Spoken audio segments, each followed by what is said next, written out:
You know how it is. One enclosure, one cow. Boring. But we want more, much more. All the animals, a gigantic zoo. But first we have to play through the entire game. Exactly what this zoo will look like, I'll explain to you later. First, sit back and watch as we play through the whole game in just 1 minute.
After we finished the game and both had an elytra, we obviously needed to get some XP. So we decided to build a small but efficient mob farm, which would give us enough XP for enchanting and repairing.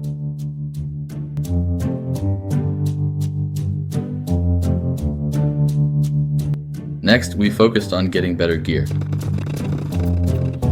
Now we've gathered everything we need to make our tools and armor for netherite.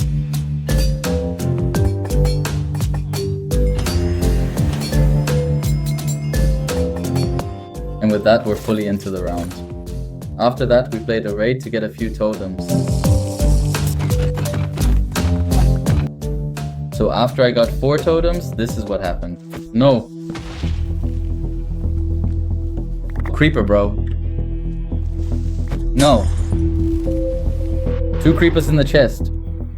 Okay, despite the little incident, I was able to grab 4 totems and our portal is broken and a Lost on Face is back again. Luckily, our valuable chest didn't blow up first, otherwise we wouldn't have the dragon egg anymore, and that would be pretty bad. But everything turned out fine in the end. The chests are pretty disorganized now, but you can still work with them. For example, the 2 OP golden apples are still there, the diamonds, and the netherite upgrade template. And I still have the dragon egg in my inventory right now because I don't want it to blow up again. That's why I'm gonna take it to a safe place for now. Okay, and we've reached the point where I wanted to place the dragon egg. You didn't see it? But at the beginning of the world, Wastos and I put our starter pickaxes in here. And since I didn't have a wooden pickaxe at the start, only Wastos has a wooden pickaxe in here. And I have my gold pickaxe in here, which I found in the rune potter. And I think this is a safe place for the dragon egg. And then we'll head back to our little base for now. But what is actually our plan? As you might have noticed in the intro, in this episode we're building a zoo with every single animal that exists in all of Minecraft. That means, for example, we need a cow and all the variations of that cow, like a rocky cow, a warm cow, and a cold cow. Also, every single animal will get its own enclosure. To build a zoo like this, of course, we first need a basic framework. For that, I grabbed some netherrack to mark out each individual enclosure first. Of course, we first need to find the right spot where our zoo should actually go. And that's why we're going to fly around a bit now. Okay, I've now flown in a circle about 20,000 blocks and I'm almost back at spawn. Just for comparison, here's the chest with the ender dragon egg right next to it. And right here is the spot where we're going to build our zoo. All the trees definitely need to go here, and we still need to do a bit of terraforming. There's acacia over there, but somehow we can't avoid it, because even 10,000 blocks away, there was acacia or jungle everywhere. That's why I think this is actually a pretty good spot. Especially because it looks like a small island, but actually isn't one, which makes the whole thing a bit nicer. So now we need to start burning or chopping down all these trees to get an overview of the whole terrain here. Okay, 4 lighters should actually be enough. And to make myself a bit richer, I'll quickly put a template on my netherite armor. And that already looks much better. Okay, then let's start by chopping down every tree.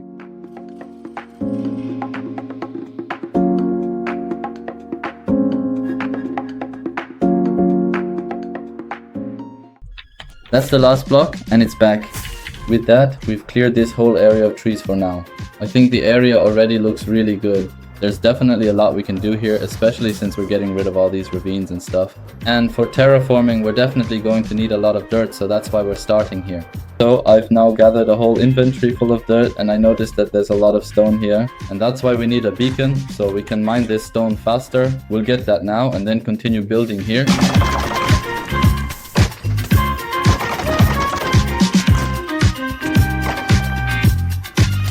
Of course, for a beacon we also need ores, which is why we built an iron farm.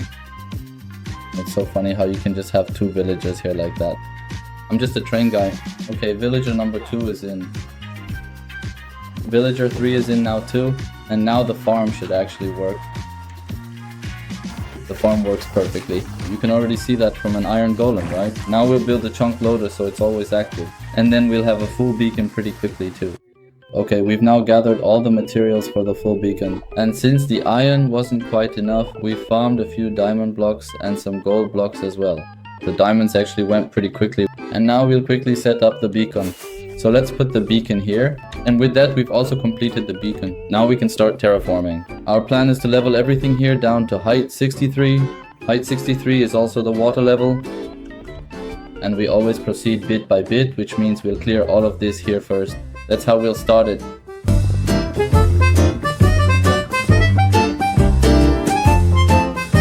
Okay, we've already made a bit of progress here, and now I also need to repair my tools. Because my pickaxe is already halfway worn out. So I'll quickly repair my tools and then continue. Now I have freshly repaired tools. Now I can keep going.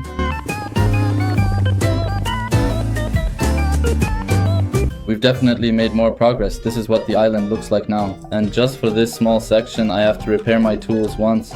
And because I don't feel like constantly repairing my tools, I'm going to craft a few new ones that were made earlier so I can mine a bit more efficiently. To trade these tools, of course, we also need some wood, which is why we've prepared a few double chests full of trees here. So now we're going to farm some wood, craft it into sticks, and trade those with the fletches. That way we'll get emeralds and can upgrade our tools.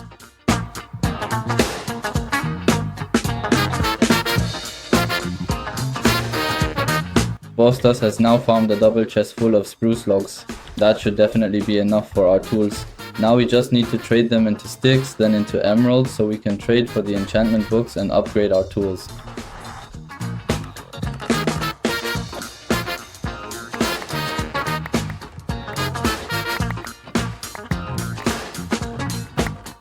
I've now traded every single book once, and we're going to make 3 pickaxes and some shovels from them.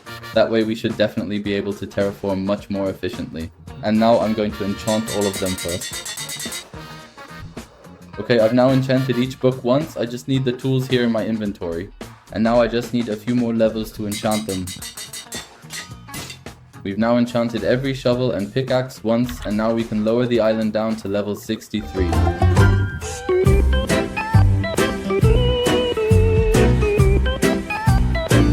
We've now finished about half of the entire island. We had to repair all of our tools at once.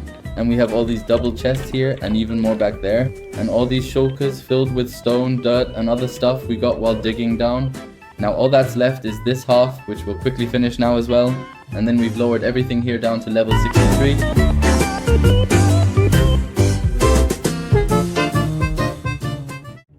But of course, as always, not everything went according to plan. Instead of stopping the recording, I clicked cancel recording. That means for the second half, I don't have any replay recordings now, so we'll jump straight to the point where we finished the island. We've finally finished this entire island here. What you just saw was the last block. This took several hours and all these chests up front are completely full. We had to repair our tools a lot. Also brought in a few beacons, so we have a spare one here. 2 are set up just for this. We didn't have enough iron from the iron farm here. In total, I mined almost 100,000 stone blocks and 60,000 dirt. And now we first have to plan the terraforming for our zoo. And to plan this terraforming, I went into a separate world and used Lightmatica. I grouped the island we worked on in survival into a separate creative field. After that, I first came up with a rough layout of how the area of the island should look. A few hills will be added around it, and then the island is fully planned for now. The island is now fully planned, and now I can copy this entire island into our management world with the help of Lightmatica. That way, we know exactly where we have to place each block. And for all the terraforming, we have enough dirt since we've already removed this entire island once before, and now we're rebuilding it about 10 blocks lower. And that's what we're starting with now.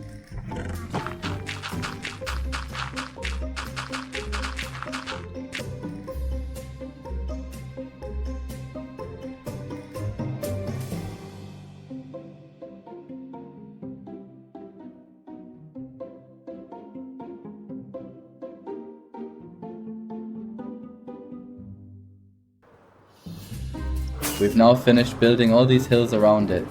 That actually went pretty quickly. I think it only took about 10 minutes, but the planning took a long time. Now we just have to close everything up at the very top, then the upper part of the island will be finished. And now we're going to put the lid on up here first.